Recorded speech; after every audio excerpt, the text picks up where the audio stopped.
Hey guys, my name is Mannequin and welcome back to EDM Pro Tips. So last episode was about how you should be mainstream. Today's episode is how you shouldn't be mainstream. And now it's kind of sound obvious when I first say it, but there's a little bit more that I'll tie into it later. Okay, so the way you shouldn't be mainstream is in everything that identifies you. Which is kind of like, it's like, that's a whole bunch of stuff. But really, last episode I was talking about the things that you should be mainstream with. And those are the things that are kind of, no one should be able to identify you because of those things. Like, no one should be able to tell, oh, this mix is a really crappy kick, so, you know, it's probably this person. Like, you don't want anyone to do that. So, so the whole deal is, you want to be mainstream in the things that you don't want people to be able to identify you by. Now, that means that you need to not be mainstream in all the things that identify you. So, like, kind of like what I was talking about with Zedd and Porter Robinson, they have these characteristic tones to their tracks that you can identify the track that it's them. It really stands out. Whereas, like, I don't know, you might hear for example, an Alpha Rock track and then maybe a Showtek track, and you might not necessarily know whose is whose. I'm not saying that those artists are bad by any means. I actually really like some of the songs by Alpha Rock and Showtek. But anyway, what you need to you need to be able to differentiate yourself some way. Some artists do this in different ways than other artists. Like, for example, you could really tell, like I was saying with Porter Robinson and Zedd, it's a lot of their music style. Some other artists, however, choose to do things that are that stand out a lot more by way of them. For instance, Deadmau5. Deadmau5 really stands out because of, first of all, his performances are very different from other EDM artists' performances. Partially because he doesn't DJ so much as he does live performances. He kind of does a mix of both, but, you know, I'm going to kind of leave that out there for other people to, you know, learn more about Deadmau5 and kind of know what he's doing, because I honestly don't know too much about him just because I don't listen to much of his music. There's some of his tracks I like, but most of his music I don't really like all that much because it's not really my style. So, but anyway, he really stands out because of his performances. His music style does kind of stand out in some cases, but not nearly as much as Zedd's or Porter Robinson's. They have a very, very, very characteristic style that you could recognize almost right off the bat. And whereas Deadmau5, he has some tracks that are very characteristic of him, and other tracks that you could kind of hear that, like, you're like, oh, I could, you know, hear, like, say this one other artist made a track. They could probably make a track that sounds similar to Deadmau5, and, you know, I could potentially get it mixed up with Deadmau5 or something like that. So that's why you kind of need to choose what you want to stand out with, and you really want to try as hard as possible to stand out in that regard. There's a whole lot of things you could choose. Like I said, there's music, there's how you do your live performances, there's how you stand out as a person, there's how you stand out as an artist. Like, is your logo drastically different from other people? Do you have a unique name that kind of stands out and catches people's attention? And, you know, some other things out there. This is just, there's a lot of things, but think of it this way. If it's something that people can identify you with, that's where you want to stand out and be different. Now, you don't have to be different in every single way. And to be honest, if you're completely different in every single way, some people will label you as one of the artists that's kind of like, someone that's, like, you know, off in the edges of the scene, and they're not so much like getting in, like, they're not really with everybody's style. They're not going to be, you know, someone that gets really big because everybody likes them, but they're more kind of, you know, on the edge. You can get that image if you try to stand out in too many different ways, and the ways aren't really connected. But at the same time, you know, Deadmau5 is a great example. He's become, like, really, really, really popular because despite the fact that he stands out in a couple ways, like his live performances, his music does stand out in some ways, and also his personality definitely stands out. But they're all consistent. They all kind of build one image. They don't, like, build different images and create an exotic character that kind of doesn't really make a lot of sense. So, so he's got a great way that he's kind of made his own image and how he's kind of stood out. Because he's really made everything kind of unified. He's created an image that is him. It's not like just a whole bunch of things that stand out. So that's where you kind of need to be careful. If you can't, you know, figure out something really unique for one aspect, then just leave it. Don't try to make something way out there and unique just because you feel you have to. But what you really need to do is, you know, like I said, find some things that are unique about you and really make them stand out. You'll hear that in every single video that someone talks about how to become popular as an artist or something like that. They'll say, you need to find what's unique about you and make it stand out. easier said than done. It's really hard. Like, for me as an artist, there's not a lot of things about me that stand out. One thing that actually stands out the most, probably to you guys, is that despite the fact that I'm really aiming to become a professional producer, I am also putting out these videos to kind of help you guys do it. Some people don't do that because they feel it'll just create more competition. Some people don't do that because they're focused more on becoming professional and they don't want to spend the time on that other area.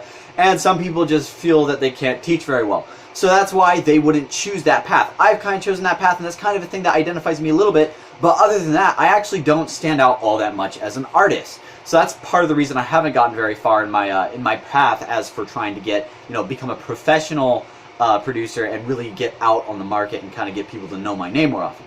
So that's one of the things that kind of stands out for me. But you got to really look into yourself and how can I stand out? What makes me unique? And if you can't find anything, just kind of sit down one day and see if you could devise something unique. Like, one of the things you might not catch is your music actually does have a style. You might not think it does. You might think like every single track sounds like random and you don't really know what's going on. But at the same time, every single one of your tracks does actually have a consistent style throughout it. I could go back to the first tracks I ever made, and I actually did it under a different artist name. But what they were is it was more like synth pop.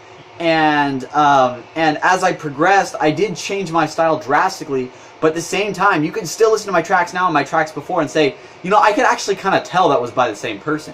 So figuring out what your style is really good, because then you kind of know what sound you tend to go for, and even if that's not necessarily the sound you want, and if you like that aspect, then you could really start playing into that and making it stand out a lot more. If you're not too fond of it, then that's one of the things you could take and you could say, now that I know what I'm doing, I could try to not do that next time. And then your next track, maybe it'll sound drastically different from the other tracks as you do because you actually found what your style was and you're trying to change your style.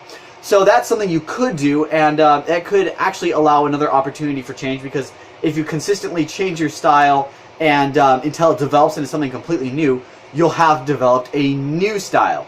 And that'll stay consistent unless you kind of look at that style and once again deliberately change it again. And at that point, you kind of want to be careful because you don't want to confuse people and they'll think you're just kind of like one of the people that doesn't know where he's going at all. Because that kind of is the image you put when you change your style really often. But if you just change it maybe once, maybe twice, and your entire base style changes, and I don't mean like the genre you produce in, I mean the actual sound of your tracks. One artist that really did this, he's actually a pop artist, is Owl City. He used to do a lot of really happy sounding synth pop tracks that really fit the idea of synth pop, but since then he's kind of gone into more of a mix of some EDM style and some synth pop style, and it sounds like his bass sound is now notably different from what it was before. So his image has kind of changed in that regard. But other than that, you could kind of look at, like I said, with the style that you're working with, and see if you like that. If you don't like it, you can try to change it a little bit, but then hopefully you'll remain consistent to that change, and you'll develop a style for that, and you can kind of put emphasis on that and make it what makes you stand out. So really, like I said, reiterating from the beginning of the video, what you're dealing with is you don't want to get lost in every single other artist out there that sounds mainstream. And the only way to do that is by finding ways to stand out. The biggest one that I talked about right now is the music style, because that's what people hear the most of at first. They're going to hear your music from someone else or somewhere else, and if it doesn't stand out to them, then they're not going to like it. Now, typically, people will have types of music they like to listen to, which means, for instance, if you've got a particular tone you really like, say you like vocal house, you really like vocal house tracks, and then you run into an artist that just kind of it sounds like perfectly mainstream, and you'll really like their tracks. So it's okay to have some mainstream sound in your tracks, but there needs to be something else that kind of makes you stand out as an artist for them to want to actually start following you and being an actual fan, and not just kind of being like, oh yeah, I like some of your music. Like, I could say I like Afrojack's music, but I can't say that I really follow him as an artist, because there's nothing that's really brought me to really draw me into what he does and, what image he's made for himself. Now, I'm not saying I don't like him. I'm just saying I haven't really been drawn in yet. so I don't really, follow him as an artist. And that's what you really need to do. You need to catch people and have them follow you. And it kind of sounds weird, but that is what you really need to do. And the way you do that is by standing out in some regard that really catches people, and they're just like, okay, I want to see more of this artist. This artist is doing some cool things. I gotta see more of this. And it's kind of like a hook when you're writing a blog post, or you're I don't know, whenever you're like talking to someone with an advertisement, you need to hook them in, like catch them at the beginning, and get them so that they're paying attention to you, and that they really want to see more of what you have. And that's what you need to do as an artist. You need to really find something that can hook people. It doesn't need to be something that's perfect.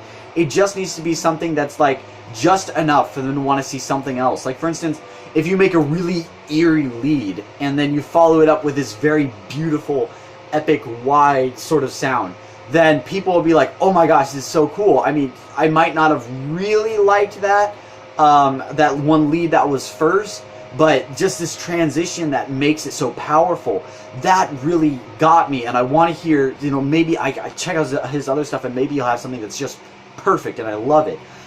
So that's why, that's a way you could kind of hook people into your music.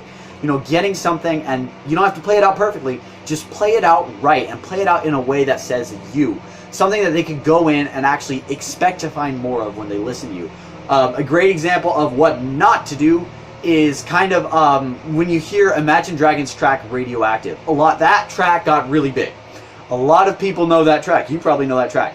And the problem with that track is, if you listen to Radioactive and you go to listen to their other music, while it does fit the style of their other music in some regards, in like a very bass form, it doesn't, like, Imagine Dragons' track Radioactive is a lot heavier than their other music. And so if you go in and try to listen to Imagine Dragons, you're going to be like, well, I really like that heavy sound in Radioactive, but it's not in any of their other tracks. So that's kind of what you don't want to end up doing, because you don't want to try to, hook people in with the wrong thing, and then, they go in expecting to hear something else, and in the end they get, what you end up having is so much different from what they got hooked for. So you need to kind of figure out what stands out most about your tracks, and then you'll see if that plays into your style. So I talked about before, you have a style that kind of runs beneath all of your tracks, and it's kind of, you could hear it a little bit in each of your tracks. But at the same time, that might not be the hook, and you need to make sure that those two things kind of, they're the same general idea, and they kind of tie in together. Your hook needs to be your style. And even if your style is kind of plain, if your hook ties into that, you could catch some people that are like that music style, because they find that hook, they hear that hook, and they really want to go in for more of that. So even if your style is kind of normal, the two tie in correctly, so you could actually catch quite a few people doing that. So I was kind of thinking while I was talking here, and I was coming up with more things along the road, but really that is, when you want to stand out, that's what you want to look for. You want to figure out who you are and what you sound like, and then from there you want to figure out how you can hook people into that.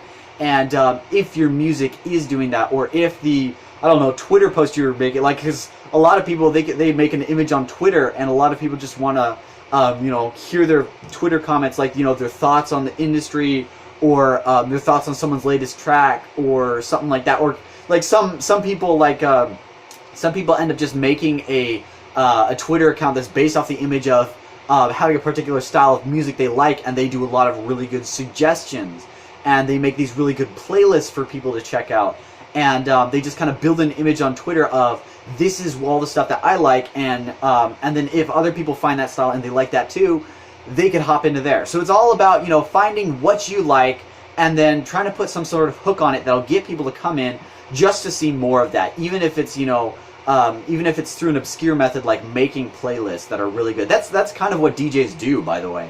A lot of DJs are just kind of like making a playlist of tracks. I mean, sure, they do it in very stylistic ways sometimes, but it is kind of just like a list of tracks that are that really fit their style, and they could draw people in with that list.